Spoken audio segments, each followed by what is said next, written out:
I'll just go ahead and get started. So thanks for the introduction. I'm Amy Sloane. I'm one of the neonatology faculty at Nemours. I work almost exclusively at our Jefferson Center City site.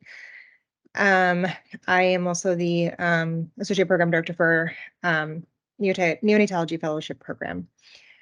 So I'll briefly talk to you guys today about multiplex PCR and the diagnosis of neonatal sepsis, primarily, or I should say exclusively focused in low and middle income countries.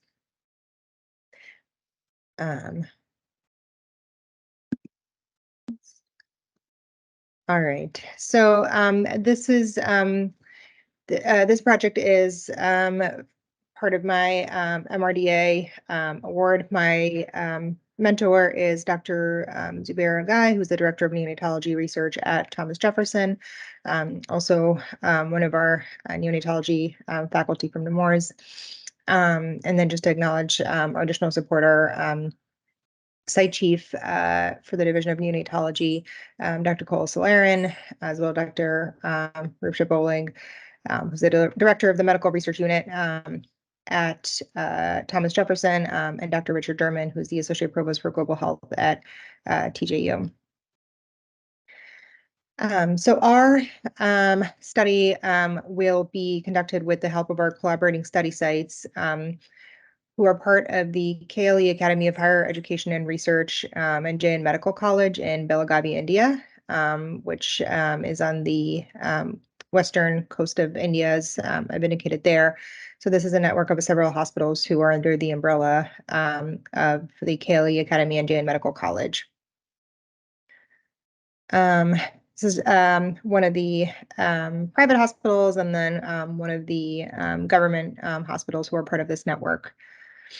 These photos were taken by actually one of the MedPeds residents who just recently spent some time over there. This association is part of the umbrella of the global health efforts and global health program that Jefferson is undertaking, and this is these hospitals and this network of this university is under the umbrella of the global health partnerships that Jefferson has entered with. So they've done a lot of work with these sites in the past. So just a little bit of brief background. So in my world, neonatal sepsis is one of the leading causes of morbidity, mortality, and impaired neurodevelopmental outcomes in low and middle income countries. In low and middle income countries, or LMICs, the biggest challenge in combating these high morbidities and mortalities is the lack of rapid, accurate, and effective diagnostic tool to diagnose sepsis. So it sounds easy enough to do, but in developing countries, this is a little bit more difficult. So currently, globally, everywhere, blood culture is the gold standard for the diagnosis of sepsis in neonates, but blood culture might have not enough sensitivity in diagnosing sepsis due to an inadequate aliquot of blood. So in a very small baby, we may not be able to, or it may not be feasible to obtain a large volume of blood that may be sufficient to grow a pathogenic organism. And especially in LMICs, the bacteria or the pathogen, I should say, that grow may be slow growing or just very fastidious and resistant to growing. Blood culture may be falsely negative, and most importantly, blood culture can take a long time to result. It can take up to 72 hours for us to obtain a result from a blood culture, which can be a very critical 72 hours when you are dealing with a sick newborn and you are wondering if your antibiotic or antimicrobial choice is appropriate. So delayed or ineffective antimicrobial treatment in babies with sepsis is known to, again, significantly increase mortality, morbidity, length of hospital stay, and healthcare costs, and worsen neurodevelopmental outcomes.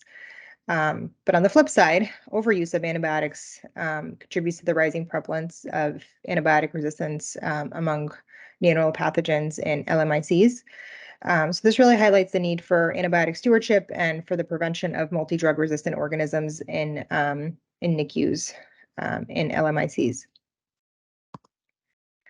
So there is clearly a very urgent need for essentially a better test, a more specific test to guide therapy in infants with sepsis or suspected sepsis and LMICs. And this is incredibly important because not only is the morbidity and mortality really high, as I mentioned, with sepsis, um, but neonatal sepsis is where 99, or I should say LMICs is where 99% of global neonatal mortality occurs. So we are fortunate here in the United States that sepsis is relatively quickly diagnosed and quickly treated, and we have fairly common and easy to treat bugs, but that's not always the case in LMICs. And as a result, there's really high morbidity and mortality.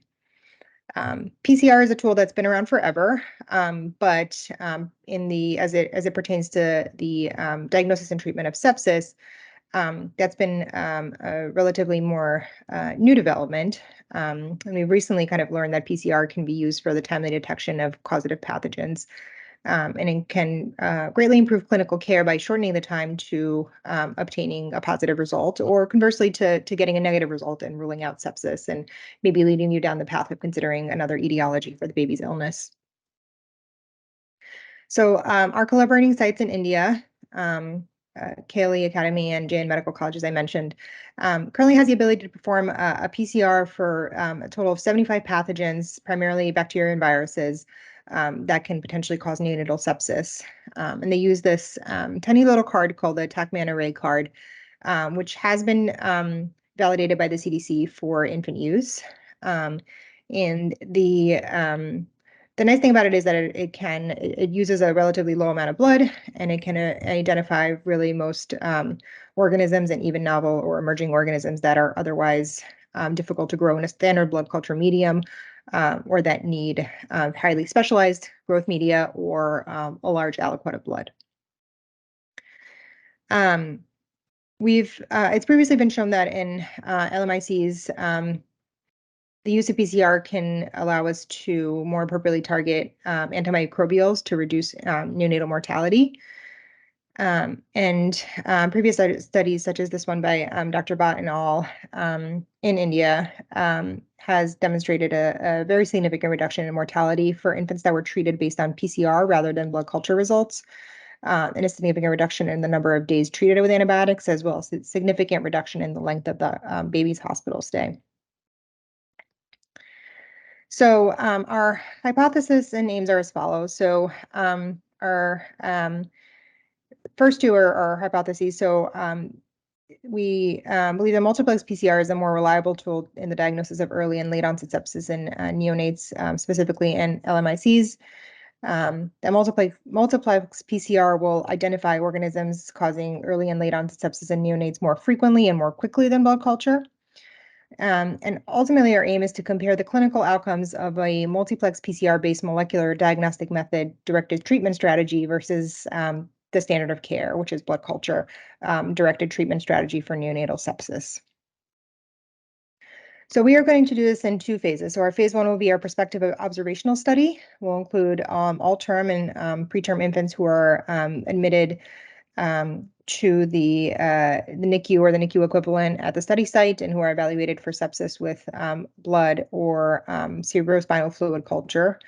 We'll include any infants who have major chromosomal abnormalities or major congenital anomalies. Our goal is to enroll 300 infants at 5 centers in India over a 1 year period. And well, this definitely sounds ambitious. Again, remembering that neonatal sepsis is highly prevalent in LMIC, specifically in India. So unfortunately, this is a somewhat realistic number, or it is a realistic number. And our methods will be that at the time of kind of routine draw of blood and or CSF culture, we will include an additional 1 cc of blood or half a cc of CSF for the collection of multiplex PCR analysis. So these will be kind of drawn simultaneously. So both will be run, the blood culture and the PCR, or the CSF culture and the PCR. And the results will be correlated between the blood and CSF culture and then the PCR to diagnose blood culture positive sepsis, as well as culture negative sepsis or lack of sepsis. So in phase 2, what we hope to achieve is to change the management of neonates with sepsis based on the PCR results. So to more appropriately target antibiotic use, to discontinue antibiotics more quickly if the PCR is negative, again, going back to that judicious use of antibiotics, and to compare outcomes such as mortality, morbidity, and antibiotic use during the phase 1, the data collection, and then the phase 2, the change in management. So ultimately, at the end of my MRDA period, which, sorry, I forgot to mention, we'll be starting this in January and then have a 6-month MRDA award to sort of develop this project. My goal is to submit this to my target funding agency, which is the Thrasher Research Fund, which is part of the NICHD. Via an R21. The grant submission deadlines for these is that the initial concept paper is due January 17th, and the full proposal will be due towards the end of April. And then the NICHD R21 final proposal will be due June 16th of 2024, so towards the end of my MRDA grant. Just included a brief timeline here, sort of how I'm planning on doing this. But that was really it for sort of the background and the idea behind my project. So I'm happy to take any questions if there are any.